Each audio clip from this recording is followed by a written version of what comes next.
abna unum say introduction away no the course na o major hospitals major hospital like Kolebu ne de keka ho enkwala ketua e what type 1 diabetes e be as young as a year ye wo now type 1 at the type 1 ye de wo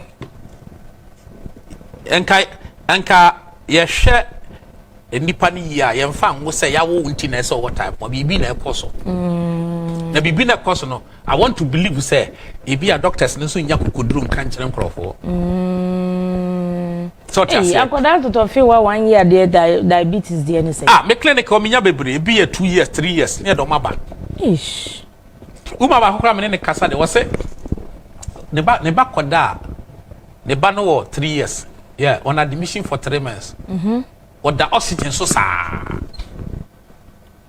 type 1 diabetes no catch them say said ye nkwala ni wu no ho wani mu ane ba mi ensa wu dada type 1 diabetes the oxygen so adey yes eno na ye be yi anon de na me intro ni me intro ni be start here free engoma we the hair builder J.I. wrote the natural say book ya say Bible okay na oko this chapter yeah primitive diet yes that chapter we the primitive diet e de na obeka fa ho me summarize here article BPA or Lancet magazine okay the year 1954 the exact date was March 20th 1954 okay article na ne caption e African journey na sa article de PA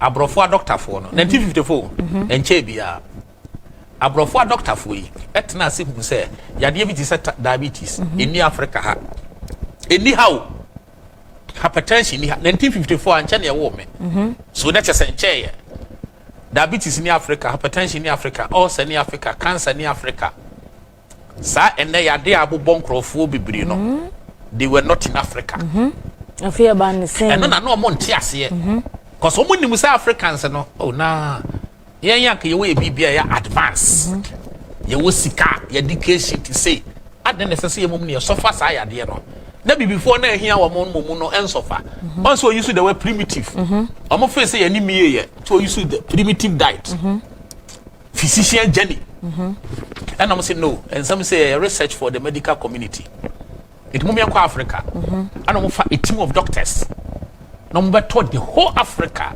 from South Africa to Cairo, Ghana, you know, mobile. Okay. Those days, you know, once and all these countries in independence. It's not Borofuna. Yes, into most of our hospitals, Borofo, Kolebu and Ohui, and Gorgeousburg State use anymore. You know, Borofuna, Idia Cotton, but before 1 because African and education, that's what I want. Yeah, now doctor for no nibi. That. Enti, Omoko, baby, no my year conference with all the doctors. Not doctors now present to one more report on disease situations in Africa, that country no more who say omo no yade na bobo bi before no omo abrofo no krofo e bi more what is the reason na the omo who ye nyina no more report on Lancet magazine March 20th 1954 doctor for na ba ha no na doctor only do omo no your friend no LSP Davison okay now omo report no ti obi do report o ye was say on the subject of gastrointestinal diseases okay and na ye also no yes Professor Davison tells us that peptic ulcer is relatively uncommon in Africa. Okay. Now ulcer nye common wa ha. Obi report to doctor present no. Was say obey was a cancer of the stomach and intestine, appendicitis, gallbladder diseases and gallstones. Likewise, practically unknown in Africa. Okay. 1954 year we say anchane woman practically unknown in Africa. Cancer. What do you mean? Cancer. Breast cancer, prostate cancer, liver cancer, brain cancer, cancer be a winning piano. Was say cancers of the stomach, intestines, appendicitis, gallbladder disease, gallstones, are likewise practically unknown in Africa. Practically. The 1954 year. And now they were cancer to a city. Go to the hospitals. Yeah. Cancer of the disc, cancer of the duct. Yeah, common. Acquired to kidney cancer, liver cancer, brain cancer. Just imagine. Your doctors no report to know. What's it now? Thrombosis. For example, cerebral thrombosis, disease of the blood vessels, and high blood pressure are also not common among Africans. Okay. What? High blood pressure, as you say, obia obi. Obia pressure ne de obia obi onana. Obia no maduro. Everywhere. You go to your institutions, banks and parliament and everywhere. Bag ne kura na dura yama. Daveni fedro. And so 1954 no. Practically unknown in Africa. It was a thrombosis, cerebral thrombosis, for example, cerebral thrombosis, disease of the blood vessels and high blood pressure are not common among Africans. So what Hannah say? Yeah. Owie no ba, osteoarthritis is also uncommon and less severe among Africans. Affecting the last one. Goiter, diabetes are far less frequent among Africans. And then I common. So a Dr. Fabrofuna Bayes research way in 1954 published in the Lancet magazine, a prestigious health journal. Yeah. Natural will say, Saya de wing in 1954, Anche ya wu ye ginano, na Saya de wing in any hat. Inti a bear one was said, share. Miss Bear Mama, a young woman poo, send ne. Ye penny for no, any num 90 years, 100 years, no, that's what it take. Then the young people knew who say some. The young people ni mumunum beeping ro. Yes. Quota for him and another so pokumite ya mechanics or yeno 26 December. Yeah. Caution penny for or Chenyama for 800 you. A figure ketwa. Now, what shall I more? 80s, 90s. One more 100, 120 sheffier, no macadia 12. I don't know that's what I say. That is almost beyond 1954 in no more. No more. Into no Bob Rapano. Yes, into no BP drugs in that common that's what I say. They haven't come over with the Even Ukoko show my brother Crassi say, no money is I dear no. If you have pay in internet and Nika Grananti money at the Asa. I then no munya. Yet the woman be compel. Up evidence been a match on. Into I believe say one more or he no more money in the early 50s and 40s no more. Yeah. Near warm. Saya de any hunting no that's what I say. A fay a bear come a dear money here come. Essence yes, utie doctors na me ka be sin kwala ne de no so. Oyema utie doctors na. A fay omubusa question say can we say that the Africans have some mysterious immunity to disease or civilization, such as heart and others? Idea na masaya de any moment. Is it because some more magic be na? Because someone tell us here. I feel na omu hwehwe buchiro ma de bi say when Africans become successful and adopt European and American customs, eat the same kind of food. I'm repeating here. Eat the same kind of food and submit to the emotional strains of modern civilization. The incidence of cardiovascular disorders, gastrointestinal and endocrine diseases among them show a remarkable increase. Yes, ye giant aduane na ye die ni kofa brofo ne de no a. Yes. Eno na ye yesa. Ye giant aduane ni dia. Ma me fa start ha. Metena kurase. Metena kwutafo, metena santidwa. Me ma me ye teacher ni ntime ne ye kotena ntoa ba bi abosom no. Eko asonoma so ba bi anwunu keni metena tenkuru so kama. Me observe ade bi. Nese nipa ne hia wo mo. But no money say sugar, milk, too much meat, titru, pastries, they were aware. In Tuba who say, and Sana Batis will be a chess animal when you feel no frabruchaba.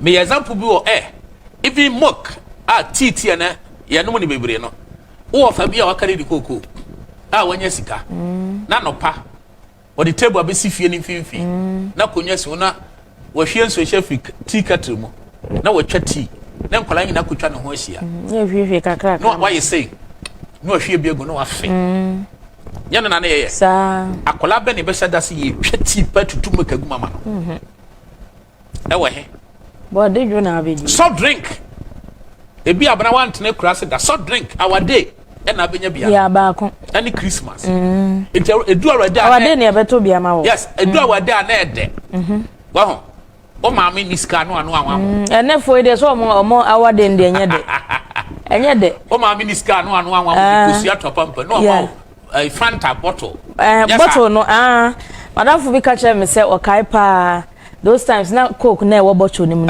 onya bi da our day ba ko bi ena ne ma me to bi ma no enti wo ko school ni na wa fa nche ne bag me wo de ese ne tire so ena o de ko ena o ko wa tiri ye da yire pa ye be si sabre ni o duru ho do kai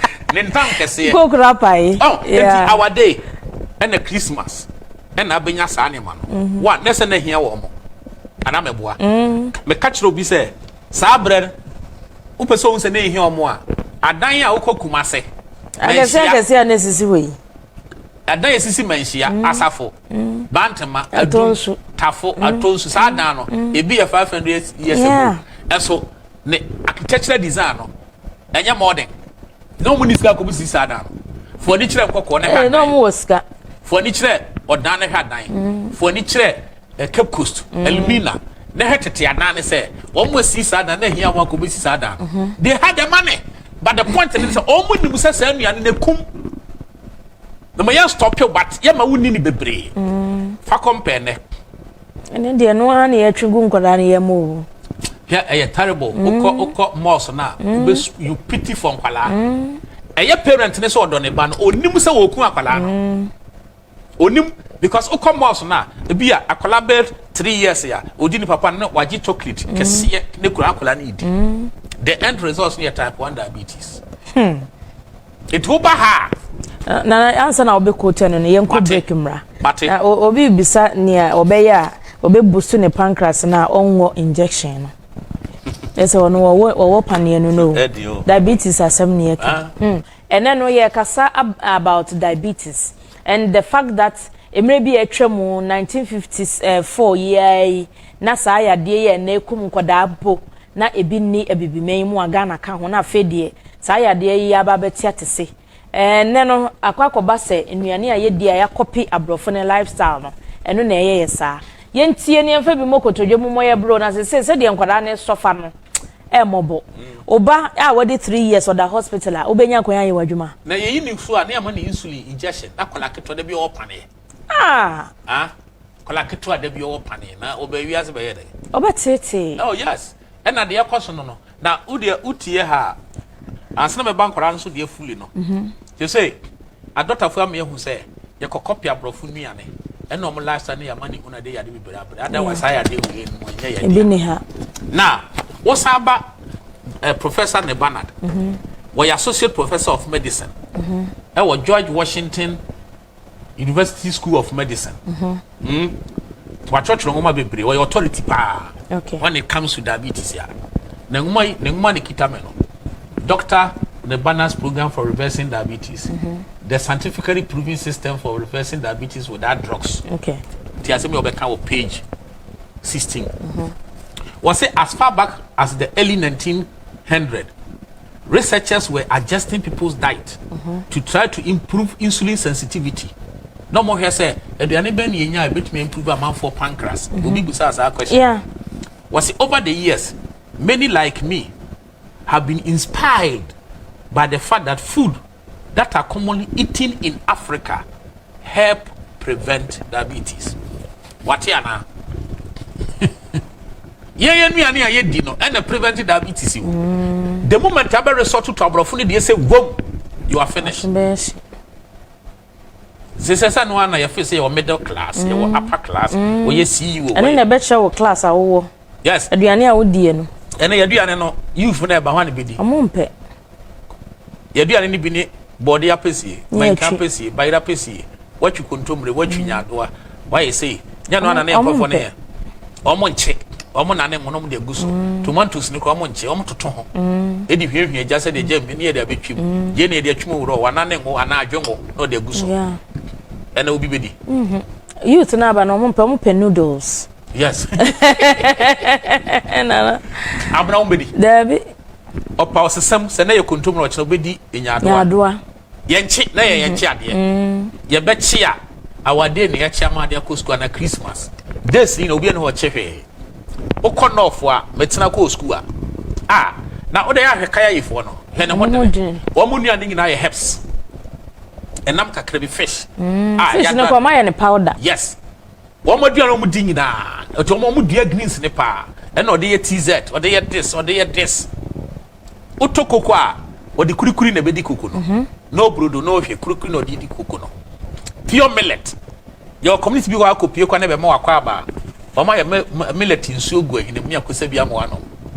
Wo dey omo ho de ne. Omo ho de ne. Some part of north kwa ya mama anwenam. Okay. Omo mama anwenam. Mo we fish pe. Obanyi my man ni kusua. Nti I was telling some people say gina na burongo abonten. Na kacha me so hu oba bi osonda. Because be a ride bicycle. Nti wo ya kese kura be da kan bi. Untumi ntina. Na omo dia na omo di nso ma wunya overweight. Yemudi helps in more. That is African food. Ewe si akwela ne local ewe food omudi e prevent diabetes. So I can for you and prevent diabetes. Gas forward you find aklo. Yeah. Aklo. Fresh fish no. Yes. Now or the jene ni tomatoes or the din dok no. Enye bibia twintwan bia saa. Yokogari e din na African food. Now in place of say nuane nyina no. The obo di noodles. Aduane a sausage wom, aduane a ham wom, cheeseburger. Yet is an yama no. Nya no an omo say baby e dun say nuane be che so ye krache. Yeah, obetwa tea that the milk agumu achichi you will die simple. Obeyare no mo ne abrofu nuano. Pastries ne dose. Ade accommodate tio accommodate. Now all the pastries ne soft drinks no na ye aduane. Since when? And in Africa, ye did a soft drink is home. Say, I no. Obia did not soft drink is only. Yes, I know my. I know your copy free abroad no. Banku soft drink. Chop and I know I'm a copy so will be deep a fufu. Ufu ne a light soup. No more to see home. I will in Pabone. I say, now where should the end say? Go hate no. I bet no for any more to say. And no, I didn't know. Abraham, how many? And the money be why it doesn't match. Yes, a DNA. May how many, sir? What was that? Another year can be answered. I work it perfectly. Yeah. I don't know if you anymore. But look, Saturday, may yes exercise 3 hours, 50 minutes. No stop. I want you a day and me a Simon. What you say? I will come over one more too. Hey, you know. At the same time, I am bare 200 boom back. Hey, Nana. No, some yadi be booby. I don't should give everybody bloggers never refer.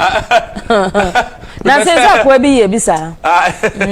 Mammy, where am I corner? I couldn't have Bonkuma, I couldn't anything. Where am I corner? The position one of Benjamin Bonkuna, why Jennifer? It was up near Bobby. Oh, but Madame for me, you don't know me a meansa. Yes. I'm going to fear back. They live peacefully there. Thank you. Because I'm going to say, but oh, since go with young Sunana. So was a means now over to me. I heard ya. Ne man it to Moasia. Oh, yeah. Now, jealous some be any. Oh, satisfied will be a come. Money by John Go with young Sunana. On better than you for. Yeah. I'm not you. Oh, you mean, and Tio say. As far back as the early 1900s, researchers were adjusting people's diet to try to improve insulin sensitivity. Over the years, many like me have been inspired by the fact that food that are commonly eaten in Africa somehow prevent diabetes. What you say? Okay. In 1979, researchers of University of Kentucky studied 20 men with type 2 diabetes, all of whom had been taking average of 26 units of insulin per day.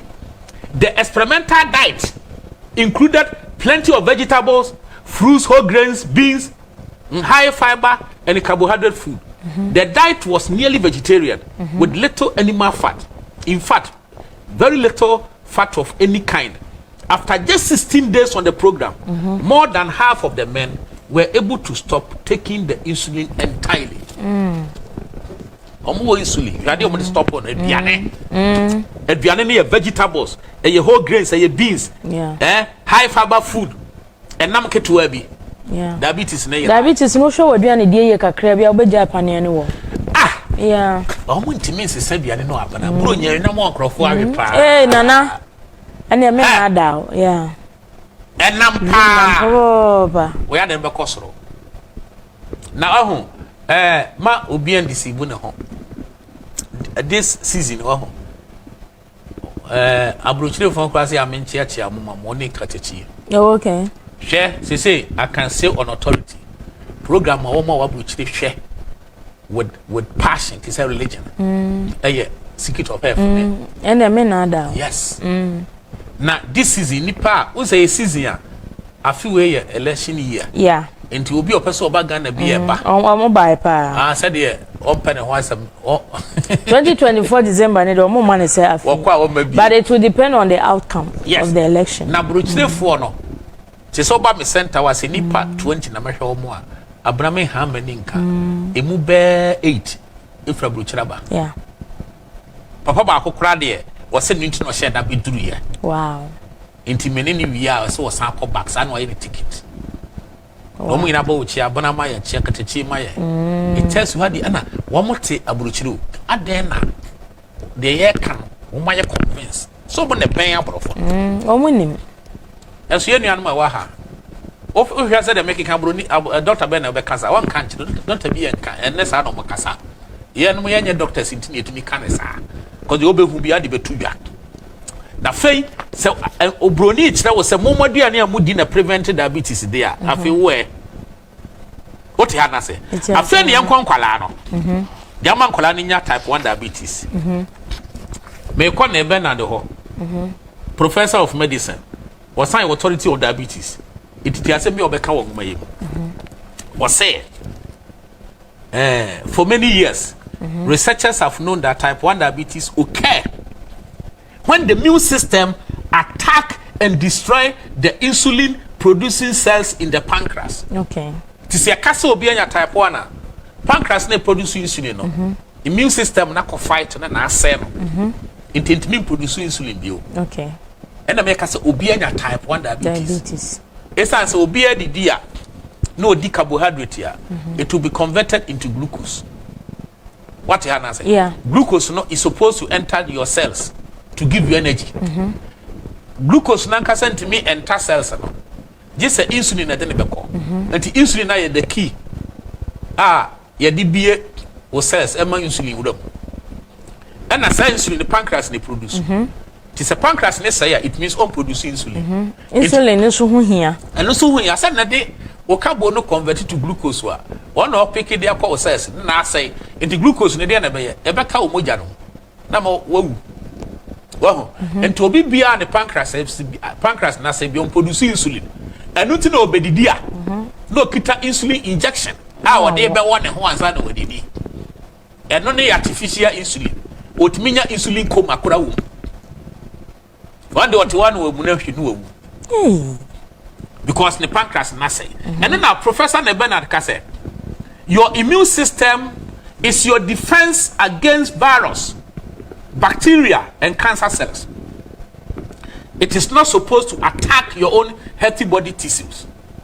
But that is exactly what occurs in type 1 diabetes. That's type 1 immune system no and na fight you and what destroy pancreas. It will can autoimmune diseases in Libya.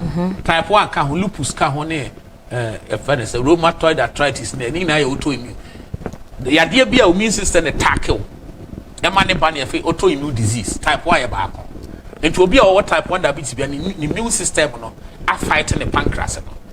Na awrehosem bi wa hawo. If you have type 1 diabetes, your immune system has made the major error. It has attacked and destroyed your insulin producing cells, making it what doctors and scientists call autoimmune disease. Okay.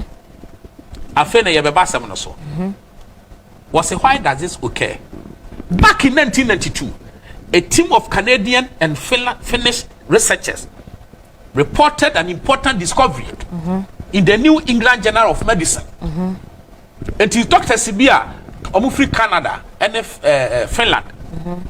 And now my research been almost findings. It was published in the New England Journal of Medicine. And you know who we are. Or say they examined blood samples from 142 children newly diagnosed with type 1 diabetes. They found that each of the children had antibodies. They had antibodies that were primed to attack cow milk protein.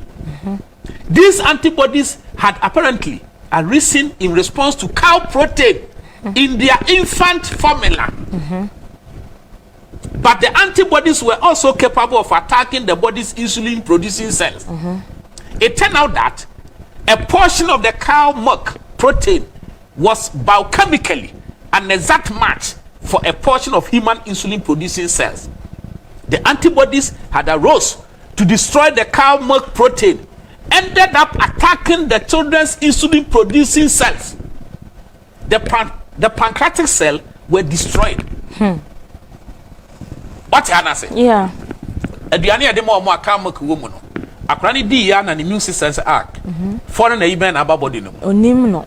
Yes, e kire say cow milk protein bia product bia foreign to abofra bia immune system. It won hu the body nim sa na immune system na gather antibodies. Ko fight no. In attempt to fight the cow milk protein ma kosa akora na pancreas. No nya type 1.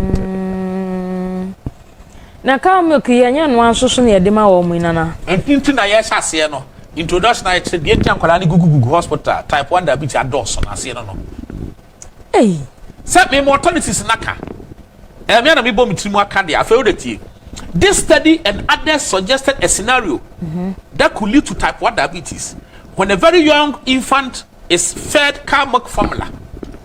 Some of the milk protein pass from the digestive tract into the bloodstream.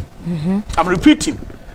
When a very young infant, so year 1, or year 2, or year 3, is fed cow milk formula, aduane milk womu, some of the milk protein pass from the digestive tract into the bloodstream. The infant's immune system recognizes this cow protein as foreign and form antibodies to attack them.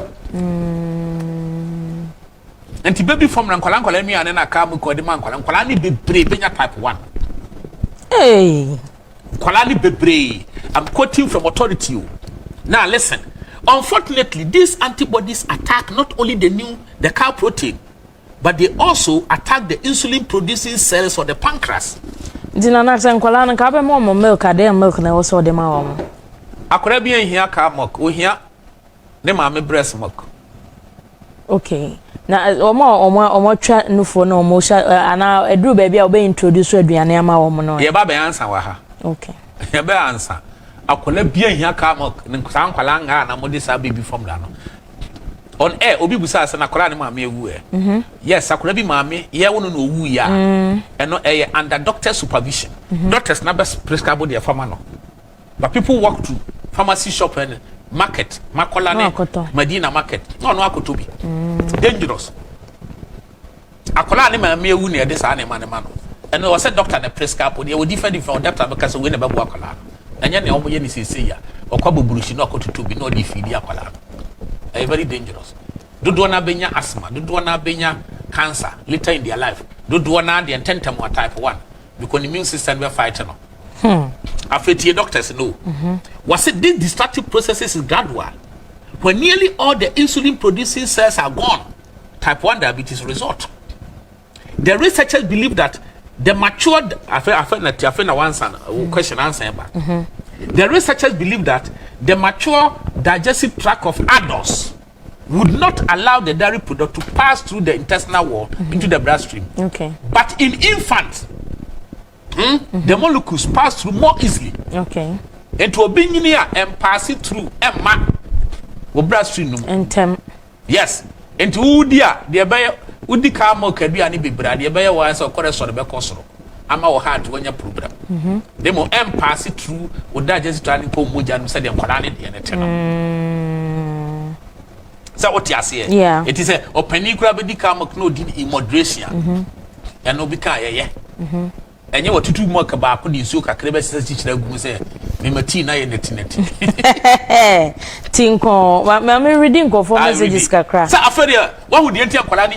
Yeah, Matthias here, pa. Also for Joe Ewo Germany, and will say, I drink hibiscus tea with ginger powder, cloves powder, and lemon as my breakfast. Now I hear salad at the account. Until we say, nay, it is a tea, now the salad account. I want to ask if it is okay for my health. Plant products. Okay. Before going to bed, I also drink either moringa or dandelion dried tea. Yeah. Okay. Any also for your audience, why? Maybe some. I'm for message. Good evening, Nana. Obapabna, please, Nana. Any natural cure to boost pancreas to avoid insulin injection? Stay blessed, Nana. So no what pani any bin to so nya nia obeya e mane ngo pani en. Mesre na me hia no 1-on-1. Okay, now ni na din komo. Ai. And hold up omra me clinic o be ba omra Wednesday ni Thursday no benya mentem. Other days benya me but we bia o nya mentem. Okay. Hold omra or medical report to be an sonfa mra. Okay. Na me man list bi no ko follow. Okay. Okay. Okay. Na some supplements so be boa no ma chire no. Okay. Good evening, Abna and Nana. Please teach us about the reason why you are there and forget those confused people because your time on air is very short. We really need the teachings very, very well. Prince Ofe Ewodome. Na oka ahimfuna semana oka no. Sister Abna and Nana, God bless you for your teachings. How can I treat blockage in the fallopian tube and fibroid? The size is 3 centimeters. Please, what are the natural remedies? Oh, we how. Yeah, the program this season I would have. Okay. It was to tell the truth. Gladys, Eddie Fairchuma woman a buy. Gladys Koswanity and why? We say good evening, Abna and Nana. Happy New Year. May God bless and give his heart's desire. My mom would have died exactly a year this month if not taken. If we didn't take her to Nana's center. Your third wife, Mama Sewa, ewo USA, and at the buyer. Mama Sewa, and a breath, you know, watch it. Okay. Good evening, Nana. Happy New Year, please. Nana, I want to know the price of the wellness honey and if it is available. Can I send Momo to this number so that anytime I come to Accra, I will come to Nana's clinic and claim it? KK, Didi, ewo kufodia. Nana, you all. I saw to what we were. They say about some betum. Tomorrow. Said no one or tumuna taxes and add. Oh, okay. Bibeba bear brebe, because I am by next week. Okay. You have 2 calls to be. Good evening, Udini baby of free. 0240550899. Also bet me a free waba program. So wellness on you know. Yame adumana and I say by next week, you know, a bibeba. Why? But since I am to me my price because next consignment in Ebebano, there will be an increase. 0240550899. Moi eya mubisa Nana center na wo hentan be no ye adwuma no. Oye adwuma from Sunday to Friday, Saturday pe na onye adwuma. Aha anti o se Wednesday and Thursday de o sha adwuma center mpa okwa enche na we free ho. Why? Good evening. Good evening. Yes, I'm Pacho Odini baby free. Pacho Midini dia to make us free tema. Your uncle at 2 years too. Pacho Pedem Bisa and another menya natural remedy to cure hepatitis B. Hepatitis B, oh. Yeah, brother clinic, one I'm in guide. Why? Yeah, cow by Uncle Bebo pa. What abra? What tema dear send over here. Into Bomodiana bra, not Nanamwa. Why? Oh, medical document be a now report be a now they have come waba. Obesho, why? Also, please. Is it good to chew saria and use it to clean your teeth? Of course, Anana number. Takucha. And I say, very good. Good evening, Udini baby free. Good evening. Good evening. Kaja person de say me bana ya me de banana any day and ya me blend na me de afra mu a cocoa tom na me say so ya na enya menya bibio why menya bibio banana no dey mix oat and a date dabi identity fruit is supposed to be eaten separate it will be the banana Cheney said, "You didn't fashion in San Uni. I didn't have a cow to Amana. No, I can't. I'm blended up with them.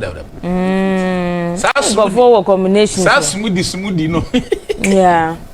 Until oh, to the men from raw vegetable and fruit. Why? Good evening. Good evening. If I told you, maybe I'm free. Your friend Joe, because I speak massive. Uncle Joe, yet you. Media make Chamuna, Maboma Basso, in a barrier, share. Etina che me chiamo pa na mi chiamo ne djuma pa moye ani ba nyakopon mo na omo so ni bie no sa me pa chire na on kan omo ho ban na class che ni bie na ahwehwe hu wo de ba chire ni enso yesu ni die chire nwumre akokora me nya me bo de pese bia me chiamo nyina asafo bia kokko che bia mi kam ya mi sa so the body am say no di be here na hey that's why free kubase ai body am say right good evening yo good evening baby chodini baby free your friend Joe me kasafi am here yo uncle Joe yeti o achana na samitia no yo ene ma Joe so why na me wa asase no so won Remember how you next week? Why? Mate. Nana. Mate. Nana. Mate. Nana, our father said, me we are tired for a dent tentem. We are tired for a dent tentem. If you buy some next week, you may pass as the one of my friend, no, she am near Yahuni by a while. I'm a friend, so I'll call baby. I know about fast. Now, you have points no. Eba me mare fi so be ka kire me. Say na ye me from na nkofo pen number no. So that go dey massage no mo teso. Yeah, oh nice. Amra here. Ama me kwata bi e. Mola Finland crowd ho. So ka jam so passas. Na no ma ka kire na no dey yi be police dey me kan. Eh na. Oh me passas ya ma me. O dey kwata kra me pe. Ka shegwe full plot ade. Sir. No. Ya ka bre. But nyame yadma next week ye beto aso. Okay. Yeah. Your time no is almost up. Okay. Ebusuafo eha na ye de program ni nyina besi. Ye be repeat Sunday they say to me repeat because Black Stars bebo ana momunyi bi. Afcon no. Monim. Yo. Say any football no dey be repeat program now. Nana Center no wo Madina Estate. One action school na bo ho. Enti time we dey adwuma no na ye dey go screen so ama no. Bo modern na kone ne nkonko discuss ene me hawo no nyina no. Ebeboa. On behalf of the production team no George Sakodi afei ejando ene justice ena kwesi nensi mu nyina yeda mo ase. Nana Oheneba Ntim Barimah eye preventive and natural medicine researcher eno ye CEO So Health and Wellness Center now Oheneba Center wo Madina Estate. Mimi din dia bena nya akon kwekuma. Ya momu nyina mo ni hweda se ne ye be sen hia. Why?